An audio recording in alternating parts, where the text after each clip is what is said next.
বেতবনার দিকে নজর রাখতে হচ্ছে, কারণ সেখানেও স্থানীয় মানুষজন তারা কিন্তু এখনো বসে রয়েছেন যে রাজ্যপালের কাছে তারা তাদের সমস্ত ক্ষোভগুলো উগড়ে দেবেন, সমস্তটা জানাবেন।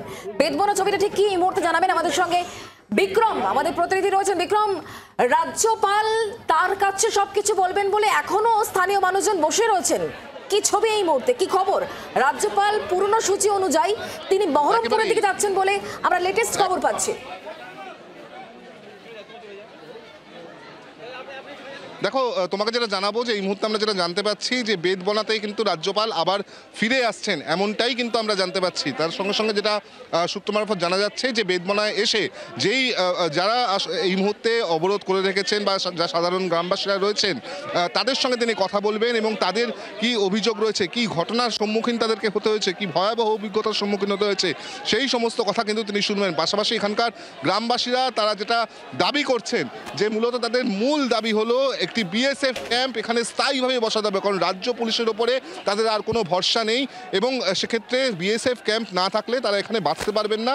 এই দাবি নিয়ে কিন্তু মূলত রাজ্যপালের কাছে তারা আজকে আবেদন জানাবেন যাতে এখানে দ্রুত বিএসএফ ক্যাম্প করা হয়। সেই অনুযায়ী আমরা যেটা জানতে পাচ্ছি যে আর কিছুক্ষণের মধ্যে, মাত্র 5 থেকে 6 মিনিটের মধ্যে কিন্তু রাজ্যপালের এখানে এসে পৌঁছানোর কথা। কারণ কিছুক্ষণ আগে যে ছবি আমরা দেখেছিলাম যে যখন জাফরাবাদে মূলত বাবা ও ছেলে, নিহত বাবা ও ছেলের বাড়িতে গিয়ে তাদের পরিবারের সদস্যদের সঙ্গে কথা বলেন রাজ্যপাল, তারপর কিন্তু এই গোটা রাস্তা জুড়ে দেখা গিয়েছিল যে শাড়ি দিয়ে রাস্তা দুধারে শাড়ি দিয়ে মহিলারা হাতে প্ল্যাকার্ড নিয়ে দাঁড়িয়েছিলেন এবং তারা সকাল থেকে অপেক্ষা করছিলেন যে সমস্ত ক্ষতিগ্রস্ত জায়গায় ক্ষতিগ্রস্ত মানুষরা রয়েছেন তারা রাজ্যপালের সঙ্গে কথা বলবেন এবং কি তাদের অভাব অভিযোগ রয়েছে সেগুলি তাদের সরাসরি তারা জানাবেন। কিন্তু বেতবনার কাছে আসার পর দেখা যায় যে বেতবনা থেকে রাজ্যপালের 3টি গাড়ি সরাসরি সোজা বেরিয়ে যাচ্ছিল বহরমপুরের উদ্দেশ্যে, কিন্তু বাকি যে কনভয়ের অংশ রয়েছে তা স্থানীয় বাসিন্দারা আটকে দেন এবং তারা কিন্তু রাস্তায় বসে পড়েন, কার্যত অবরুদ্ধ করে রাখেন এবং তাদের বক্তব্য যে যতক্ষণ রাজ্যপাল আসবেন এসে তাদের সঙ্গে কথা বলবেন, তাদের অভাব অভিযোগের কথা শুনবেন, কি ভয়াবহ অভিজ্ঞতার কথা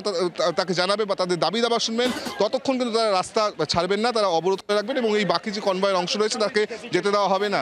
এরপরেই আমরা যেটা জানতে পাচ্ছি যে ধুলিয়ান কাছাকাছি গিয়ে রাজ্যপাল সেখান থেকে কিন্তু তার কনভয় ঘুরিয়ে নিয়ে, অর্থাৎ যে 3টি গাড়ি নিয়ে তিনি চলে গিয়েছিলেন সেই গাড়িগুলো আবার ঘুরিয়ে নিয়ে তিনি আবারও এই বেতবনায় আসছেন এবং বেতবনায় এসে এখানকার স্থানীয় বাসিন্দা গ্রামবাসীদের সঙ্গে তিনি কথা বলবেন, এমনটাই কিন্তু প্রাথমিকভাবে জানা যাচ্ছে। এরপর এখানে কথা বলার পর স্থানীয় বাসিন্দাদের কথা শোনার পর রাজ্যপাল এখান থেকে বহরমপুরের উদ্দেশ্যে যাবেন, সেখানেই বিকেল 4:30টার সময় তার সাংবাদিক সম্মেলন করার কথা রয়েছে, এমনটাই প্রাথমিক সূত্র মারফত আমরা জানতে পারছি। বিক্রম, আরেকটু যদি তোমার কাছে যাই, মানে এই যে বিষয়টা আমরা ধুলিয়ানে দেখলাম, সেখানকার বাসিন্দারা স্থায়ী বিএসএফ ক্যাম্প চাইছেন, বেতবনার বাসিন্দারা বিএসএফ ক্যাম্প চাইছেন, পুলিশের ওপরে তারা ভরসা রাখতে পারছেন না কেন?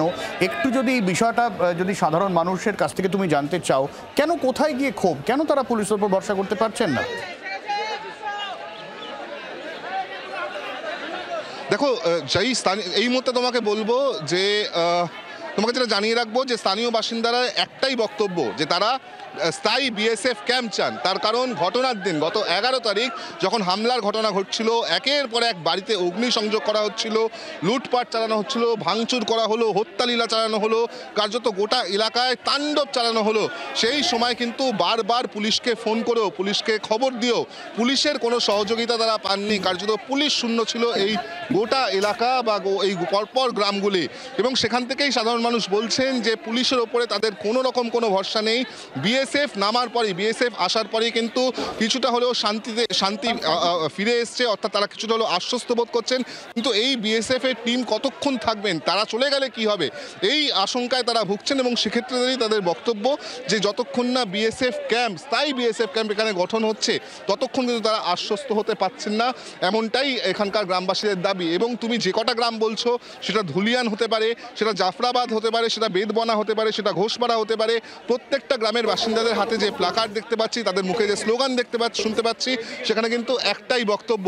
এই মুহূর্তে তোমাকে বলবো যে পুলিশের তরফ থেকে প্রস্তুতি নেওয়া হচ্ছে, গভর্নরের গাড়ি এই মুহূর্তে ফিরে আসছেন, এমনটাই আমরা জানতে পাচ্ছি। গভর্নর এই মুহূর্তে ফিরে আসছেন বেতবনা গ্রামে, বেতবনা মোড়ে।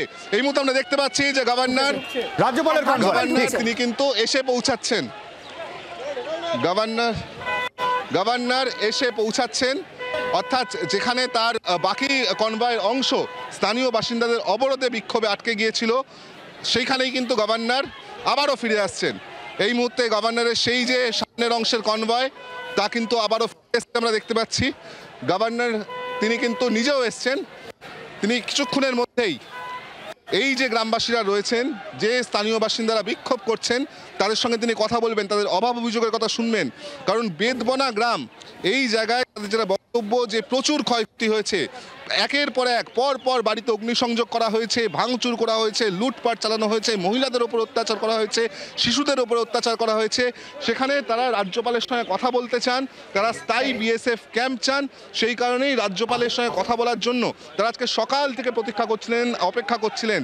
কিন্তু রাজ্যপালের কনভয়ে বেরিয়ে যাওয়ায় তারা কিন্তু কার্যত ক্ষুব্ধ হন। তাদের বক্তব্য যে রাজ্য পুলিশ উদ্দেশ্য প্রণোদিতভাবে রাজ্যপালকে এখানে আসতে দেননি, এখানে দাঁড়াতে দেননি, তাকে নিয়ে সোজা বেরিয়ে যাচ্ছিলেন।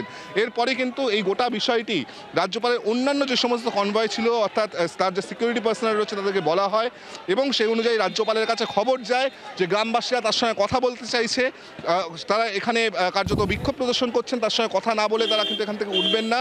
এরপরই রাজ্যপাল সিদ্ধান্ত নেন যে তিনি তার গাড়ি ঘুরিয়ে বেদবনা গ্রামে, সেখানে রাজ্যপালের কনভয় আবারও ফিরে এসছে। রাজ্যপাল তিনি ফিরে এসছেন। এবার কিন্তু তিনি যারা স্থানীয় বাসিন্দারা রয়েছেন তাদের সঙ্গে কথা বলবেন, যারা এই মুহূর্তে ক্ষতিগ্রস্ত মানুষ তাদের সঙ্গে তিনি কথা বলবেন এবং তাদের অভাব অভিযোগ বা তাদের দাবি দাবা তিনি শুনবেন। এমনটা আমরা জানতে পারছি। তুমি সরাসরি সেই ছবি দেখতে পাচ্ছ যে রাজ্যপাল এই মুহূর্তে তিনি তার গাড়ি একদম এই যেখানে অবরোধ চলছে সেখানে এসে পৌঁছেছে। যদিও রাজ্যপাল এখনো নামেনি, তিনি কিছুক্ষণের মধ্যেই নামবেন এবং তারপরেই কিন্তু সরাসরি তিনি যারা বিক্ষোভকারীরা রয়েছেন বা যারা এখানকার যারা সাফারাররা রয়েছেন তাদের সঙ্গে তিনি কথা বলবেন, এমনটাই আমরা জানতে পারছি। বাংলার আওয়াজ, বাঙালির আবেগ, জি 24 ঘন্টা।